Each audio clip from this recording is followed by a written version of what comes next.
Kung oras mo na.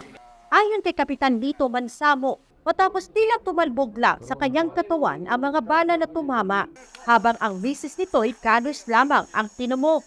Tinambangan kasi ang mag-asawa sa Barangay Dato sa Lumay, Marilog, Davao City at pinaulanan ng bala habang binabaybay nila ang daan patungo sana sa barangay sesyon. Ni minor ko dito siya ni atang skilid. Pag minor niya, bigyan ko niya og 9mm. Atubangan yun ako. Nakabantay ka? Kabantay ko sir kay pag ana niya pictus man ritso. So wala ko mataranta sir. Gigunitan akong ulo sa asawa gipa kulob nako sa transit. So gibusdakan og M16 tong kuan. Dito tirahan na may M16 na gyud. Asa nakapunteriya? Sa ako agyod. Nasa sila sa tubangan? Oh, na sa kuan sir tubangan. So, ako naatan na ng bala gyud sa kuan. Sir igo o kana na. Kung titingnan mo ang sasakyan ng mag-asawa, halos puno ito ng tama ng bala. So pag abot sa unahan sir, ang sasakyan di na mo andar. So pag volume fire, niambak akong asawa kay gusto niya nga sir. Gusto niya nga mudagan, ay sagdagan ay sagdagan kay nag volume fire pa. So pag change magasin niya sir, gibiran ako ang asawa pagawas sa sakyanan dagan mi. Kaduha ka nag-change siya og M16 sir oh. Duha ka mag iyang nahurot.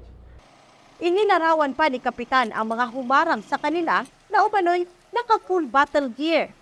Ako niya naka bulletproof. Bulletproof? Bulletproof niya. Katong pambutangan nila sa mga magasin sa ilang barin. Mura ka ng butangan namin sa pulis. Bandolier. Munya katong kalo nila nga katong Kevlar nga nagyapon sa.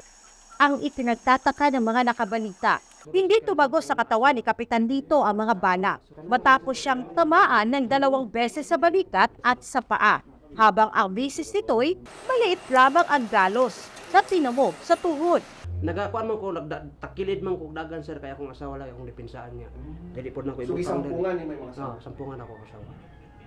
So dagan mo tong ako'y tama dire ug katong dire. Wa ni dulos? Wala. Sa crime scene naman, naabutan pa ng brigada ang mga nagkalat na mga basyo ng bala.